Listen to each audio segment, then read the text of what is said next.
Now we've fallen back down. Now the question is, here's your next support level, right? So looking at supports, we have a very clear $25,000 support, very clear 20,000 support, and if we break that, eventually you go back to the low.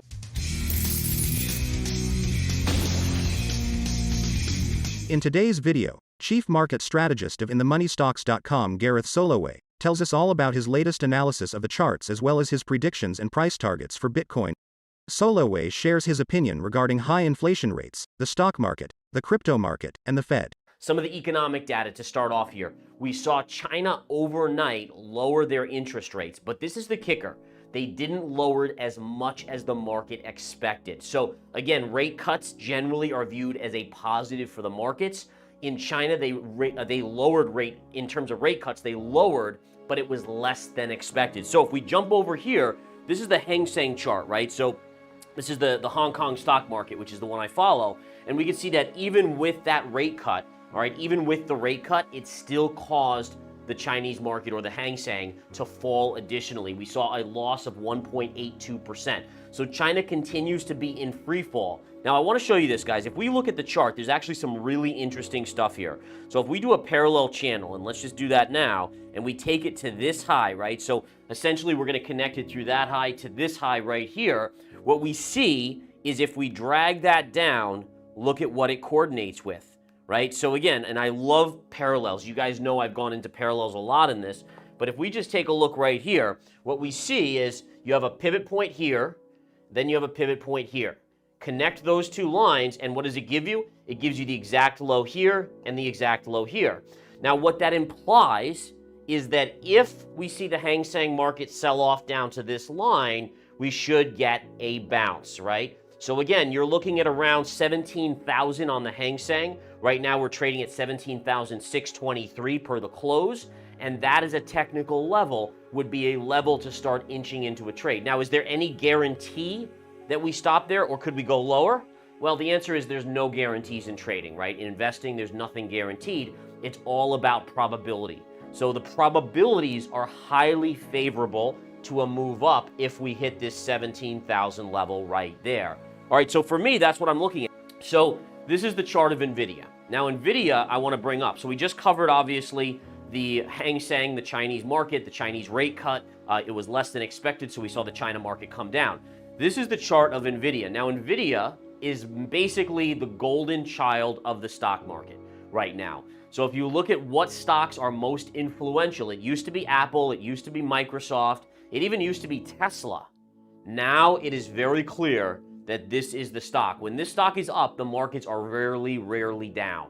All right, so when we're looking at this, one of the things I want to bring up, if we go to this headline, the history of companies with valuations like Nvidia isn't a good one. Now, I read that and I said, okay, is that true? And the answer is, yeah, I think back multiple times, and I think to myself, okay, so when Tesla was trading in 2021 at these ridiculous valuations, and by the way, it's still semi-ridiculous, all right, when it was all the way up here, was that a sell signal when it was getting these ridiculous upgrades? And you can see the run that this thing had from here to here. And the answer is yes, it didn't hold up well, and granted, it's come back up, but what we can see is it's now starting to come back in.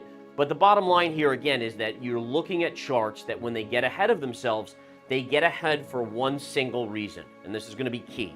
They get ahead because they are the leader in that group. Tesla was the leader in electric vehicles, right? In AI chips, there's no question that Nvidia is the leader. Now, I want to be clear. Nvidia very likely could go up on earnings. It could go down. I honestly have no clue. What I do know is Nvidia overall eventually will fall to the same fate as Tesla, as many of these others, which is competition. And so again, while the short-term moves can be incredible, and again, the runs in some of these stocks are absolutely nuts, they're done because they're the only game in town. But every other semiconductor company is seeing what they're doing, what Nvidia is doing, and they are coming for it. Just like Ford, GM, and all these other, Rivian and Lucid, and all these other car companies, they're all coming for Tesla. Competition is what eventually drives a insane move up with an insane valuation it eventually brings it into a more normal state. So again, earnings on Wednesday after the bell, could it go to 500? Could. Could it go to 400? It could. But ultimately, if you ask me where this is in 12 to 24 months, it's off of these levels to the downside. Now, having said that, there was an upgrade today. We saw HSBC upgrading Nvidia to a $780 price target. Now, interestingly enough, I still remember in my early years back in the 2013s, somewhere in there, Apple was a hot stock back then. iPhones were being launched, etc.